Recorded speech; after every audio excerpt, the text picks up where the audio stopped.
का मध्य प्रदेश विधानसभा exit poll में हार्दिक स्वागत है। मध्य प्रदेश में 17 नवंबर को जनता ने किया बढ़ चढ़कर मतदान। लगभग 72% मतदान किया और जनता ने लोकतंत्र को मजबूत बनाने में अपनी भूमिका निभाई। इससे यह प्रतीत होता है कि मध्य प्रदेश की जनता अब की बार बड़ा बदलाव चाहती है। अब देखना होगा कि जनता कमलनाथ की सरकार देखना चाहती है या फिर से कमल की सरकार देखना चाहती है। आज हम इस एग्जिट पोल में हर जिले की सीटों को विस्तार से जानेंगे कि किसको किस जिले में कितनी सीटें मिलने का अनुमान है। वीडियो के अंत तक आपको पता चल जाएगा कि अब की बार मध्य प्रदेश में किसकी बन रही है सरकार। चलिए शुरू करते हैं और देखते हैं, लेकिन उससे पहले आप हमें अपनी राय कमेंट करके जरूर बताएं कि आप मध्य प्रदेश में किसकी सरकार बनते देखना चाहते हैं, क्योंकि जनता की राय लोकतंत्र को मजबूत बनाने के लिए महत्वपूर्ण होती है। इसलिए अपनी राय अवश्य दें। बने रहिए हमारे साथ। चलिए शुरू करते हैं और देखते हैं सबसे पहला जिला। देखिए सबसे पहला जिला आता है ग्वालियर। ग्वालियर जिले में विधानसभा की कुल 6 सीटें हैं। यहाँ पर भाजपा व कांग्रेस के बीच बराबर की टक्कर देखने को मिल सकती है। ग्वालियर की 6 विधानसभा सीटों में से भाजपा के खाते में 3, जबकि कांग्रेस के खाते में भी 3 विधानसभा सीट जाती दिखाई दे रही है। इसके बाद यदि हम बात करें श्योपुर जिले की, श्योपुर जिले में विधानसभा की कुल 2 सीटें हैं। यहाँ पर भाजपा के खाता खुलने की कोई संभावना नहीं है, जबकि कांग्रेस के खाते में श्योपुर जिले की 2 सीट जाती दिखाई दे रही है। चलिए इसके बाद यदि हम बात करें डिंडोरी जिले की, डिंडोरी जिले में विधानसभा की कुल 2 सीटें हैं। यहाँ पर भाजपा के खाते में 2 विधानसभा सीट जाती दिखाई दे रही है। डिंडोरी में कांग्रेस का खाता खुलने की कोई संभावना नहीं है। कांग्रेस को यहाँ नुकसान का सामना करना पड़ सकता है।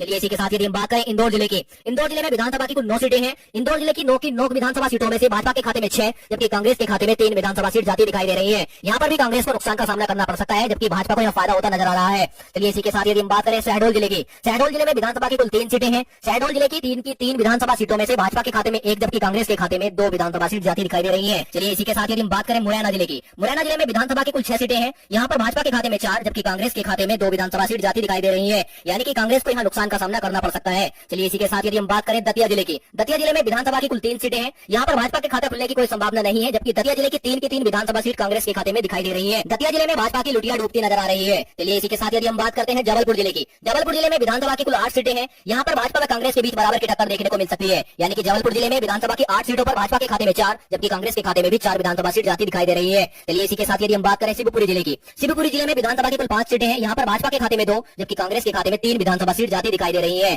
चलिए इसी के साथ यदि हम बात करते हैं गुना जिले की, गुना जिले में विधानसभा की कुल 4 सीटें हैं। यहाँ पर भाजपा के खाता खुलने की कोई संभावना नहीं है। गुना की 4 विधानसभा सीट कांग्रेस के खाते में जाती दिखाई दे रही है। चलिए इसी के साथ यदि हम बात करते हैं सागर जिले की, सागर जिले में विधानसभा की कुल 8 सीटें हैं। यहाँ पर भाजपा के खाते में 3, जबकि कांग्रेस के खाते में 5 विधानसभा सीट जाती दिखाई दे रही है। चलिए इसी के साथ यदि हम बात करें उज्जैन जिले की, उज्जैन जिले में विधानसभा की कुल 7 सीटें हैं। यहाँ पर भाजपा के खाते में 2, जबकि कांग्रेस के खाते में 5 विधानसभा सीट जाती दिखाई दे रही है। चलिए इसी के साथ यदि हम बात करते हैं टीकमगढ़ जिले की, टीकमगढ़ जिले में विधानसभा की कुल 4 सीटें हैं। यहाँ पर भाजपा व कांग्रेस के बीच बराबर की टक्कर देखने को मिल सकती है। टीकमगढ़ जिले की 4 विधानसभा सीटों में से भाजपा के खाते में 2, जबकि कांग्रेस के खाते में भी 2 विधानसभा सीट जाती दिखाई दे रही है। चलिए इसी के साथ हम बात करते हैं छतरपुर जिले की, छतरपुर जिले में विधानसभा की कुल 6 सीटें हैं। यहाँ पर भाजपा के खाते में 2, जबकि कांग्रेस के खाते में 4 विधानसभा सीट जाती दिखाई दे रही है। यानी कि यहाँ भाजपा को नुकसान का सामना करना पड़ सकता है, जबकि कांग्रेस को यहाँ फायदा होता नजर आ रहा है। चलिए इसी के साथ यदि हम बात करते हैं भिंड जिले की, भिंड जिले में विधानसभा की कुल 5 सीटें हैं। यहाँ पर भाजपा के खाते में 2, जबकि कांग्रेस के खाते में 3 विधानसभा सीट जाती दिखाई दे रही है। चलिए इसी के साथ यदि हम बात करें दमोह जिले की, दमोह जिले में विधानसभा की कुल 4 सीटें हैं। यहाँ पर भाजपा व कांग्रेस के बीच बराबर की टक्कर देखने को मिल सकती है। दमोह की 4 विधानसभा सीटों में से भाजपा के खाते में 2, जबकि कांग्रेस के खाते में भी 2 विधानसभा सीट जाती दिखाई दे रही है। इस प्रकार मध्य प्रदेश की कुल 82 सीटों का रुझान सामने आया, जिसमें से देखा गया कि कांग्रेस के खाते में 47, जबकि बीजेपी के खाते में 35 सीटें जाती दिख रही है।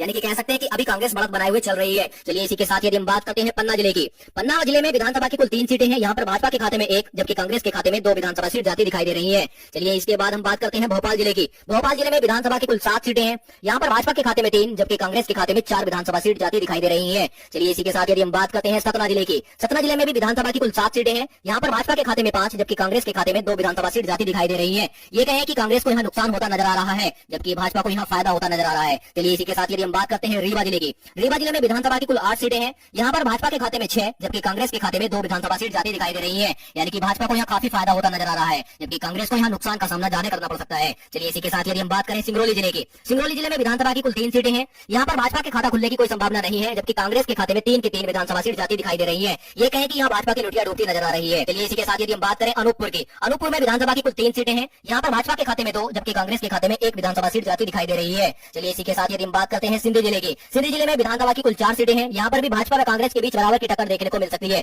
सिंधी की 4 विधानसभा सीटों में से भाजपा के खाते में 2, जबकि कांग्रेस के खाते में भी 2 विधानसभा सीट जाती दिखाई दे रही है। इसी के साथ यदि हम बात करते हैं उमरिया जिले की, उमरिया जिले में विधानसभा की कुल 2 सीटें हैं। यहाँ पर भाजपा के खाता खुलने की कोई संभावना नहीं है, जबकि कांग्रेस के खाते में उमरिया जिले की 2 विधानसभा सीट जाती दिखाई दे रही है। उमरिया जिले में भी भाजपा की लुटिया डूबती नजर आ रही है।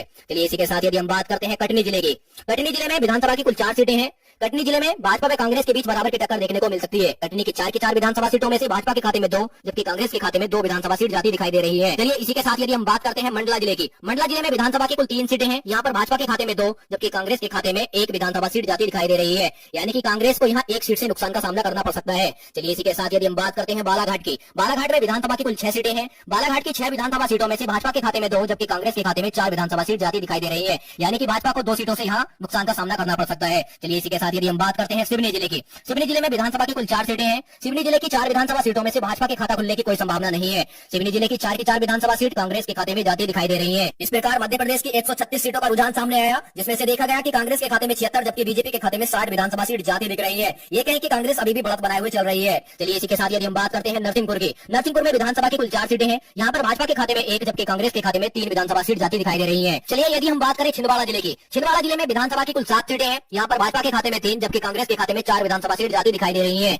यदि हम बात करें बैतूल जिले की, बैतूल जिले में विधानसभा की कुल 5 सीटें हैं। यहाँ पर भाजपा के खाते में 3 जबकि कांग्रेस के खाते में 2 विधानसभा सीट जाती दिखाई दे रही है, यानी कि कांग्रेस को 1 सीट से यहाँ नुकसान का सामना करना पड़ सकता है। चलिए इसी के साथ यदि हम बात करते हैं हरदा जिले की, हरदा जिले में विधानसभा की कुल 2 सीटें हैं। यहाँ पर भाजपा के खाता खुलने की कोई संभावना नहीं है, जबकि हरदा जिले की 2 की 2 विधानसभा सीट कांग्रेस के खाते में जाती दिख रही है। चलिए इसी के बाद यदि हम बात करते हैं होशंगाबाद की, होशंगाबाद में विधानसभा की कुल 4 सीटें हैं। यहाँ पर होशंगाबाद में यानी कि भाजपा व कांग्रेस के बीच बराबर की टक्कर देखने को मिल सकती है। होशंगाबाद की 4 विधानसभा सीटों में से भाजपा के खाते में 2 जबकि कांग्रेस के खाते में भी 2 विधानसभा सीट जाती दिखाई दे रही है। चलिए इसी के साथ यदि हम बात करें रायसेन जिले की, रायसेन जिले में भी विधानसभा की कुल 4 सीटें हैं। रायसेन जिले में विधानसभा की 4 सीटों में से भाजपा व कांग्रेस के बीच बराबर की टक्कर देखने को मिल सकती है। रायसेन की 4 विधानसभा सीटों में से भाजपा के खाते में 2 जबकि कांग्रेस के खाते में भी 2 विधानसभा सीट जाती दिखाई दे रही है। चलिए इसी के साथ यदि हम बात करते हैं विदिशा जिले की, विदिशा जिले में विधानसभा की कुल 5 सीटें हैं। यहाँ पर भाजपा के खाते में 3 जबकि कांग्रेस के खाते में 2 विधानसभा सीट जाती दिखाई दे रही है। चलिए इसी के साथ यदि हम बात करें सीहोर जिले की, सीहोर जिले में विधानसभा की कुल 4 सीटें हैं। यहाँ पर भाजपा के खाता खुलने की कोई संभावना नहीं है, जबकि कांग्रेस के खाते में 4 की 4 विधानसभा सीट जाती दिखाई दे रही है, यानी कि भाजपा की यहाँ लुटिया डूबती नजर आ रही है। चलिए इसी के साथ यदि हम बात करें राजगढ़ जिले की, राजगढ़ जिले में विधानसभा की कुल 5 सीटें हैं।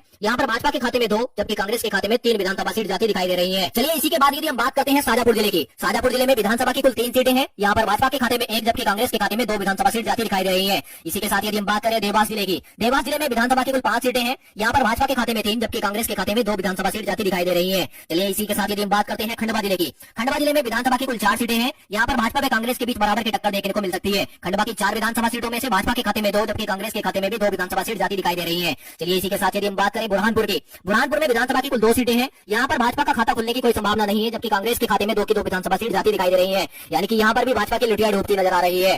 चलिए इसी के साथ यदि हम बात करें खारगोन जिले की, खारगोन जिले में विधानसभा की कुल 6 सीटें हैं।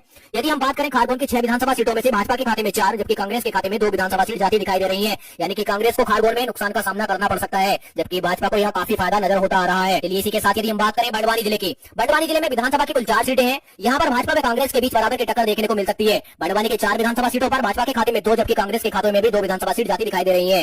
चलिए इसी के साथ यदि हम बात करें अलीराजपुर की, अलीराजपुर में विधानसभा की कुल 2 सीटें हैं। यहाँ पर भाजपा के खाता खुलने की कोई संभावना नहीं है। अलीराजपुर की 2 की 2 विधानसभा सीट कांग्रेस के खाते में जाती दिख रही है। चलिए इसी के साथ यदि हम बात करते हैं झाबुआ जिले की, झाबुआ जिले में विधानसभा की कुल 3 सीटें हैं। यहाँ पर भाजपा के खाते में 1 जबकि कांग्रेस के खाते में 2 विधानसभा सीट जाती दिखाई दे रही है, यानी कि भाजपा को यहाँ नुकसान का सामना करना पड़ सकता है। चलिए इसी के साथ यदि हम बात करें धार जिले की, धार जिले में विधानसभा की कुल 7 सीटें हैं। यहाँ पर भाजपा के खाते में 7 जबकि कांग्रेस के खाते में 4 विधानसभा सीट जाती दिखाई दे रही है। चलिए इसी के साथ यदि हम बात करते हैं रतलाम जिले की, रतलाम जिले में विधानसभा की कुल 5 सीटें हैं। यहाँ पर भाजपा के खाता खुलने की कोई संभावना नहीं है, जबकि कांग्रेस के खाते में 5 की 5 विधानसभा सीट जाती दिखाई दे रही है। चलिए इसी के साथ यदि हम बात करें मंदसौर जिले की, मंदसौर जिले में विधानसभा की कुल 4 सीटें हैं। यहाँ पर भाजपा के खाते में 1 जबकि कांग्रेस के खाते में 3 विधानसभा सीट जाती दिखाई दे रही है, यानी कि यहाँ भाजपा को नुकसान का सामना करना पड़ सकता है, जबकि कांग्रेस को यहाँ फायदा होता नजर आ रहा है। चलिए इसी के साथ यदि हम बात करें नीमच जिले की, नीमच जिले में विधानसभा की कुल 3 सीटें हैं। यहाँ पर भाजपा के खाते में 1 जबकि कांग्रेस के खाते में 2 विधानसभा सीट जाती दिखाई दे रही है। चलिए इसी के साथ यदि हम बात करें आगरमालवा की, आगरमालवा में विधानसभा की कुल 2 सीटें हैं। यहाँ पर भाजपा व कांग्रेस के बीच बराबर की टक्कर देखने को मिल सकती है। आगरमालवा की 2 विधानसभा सीटों पर भाजपा के खाते में 1 जबकि कांग्रेस के खाते में भी 1 विधानसभा सीट जाती दिखाई दे रही है।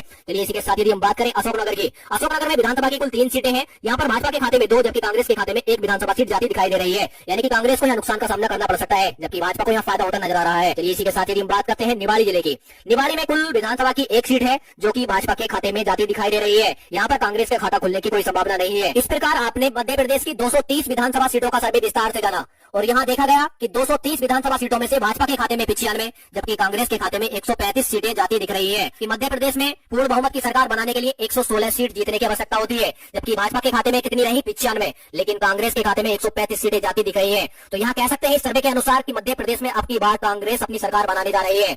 और आपको क्या लगता है अब की बार की मध्य प्रदेश में किसकी सरकार बनेगी? कमेंट करके जरूर बताएं। और आपकी किसकी सरकार देखना चाहते हैं ये भी हमें जरूर बताएं, क्योंकि लोकतंत्र को मजबूत बनाने के लिए जनता की राय महत्वपूर्ण होती है। तो आप हमें कमेंट करके जरूर बताएं, और वीडियो या सर्वे आपको अच्छा लगा हो तो सर्वे को लाइक जरूर करें।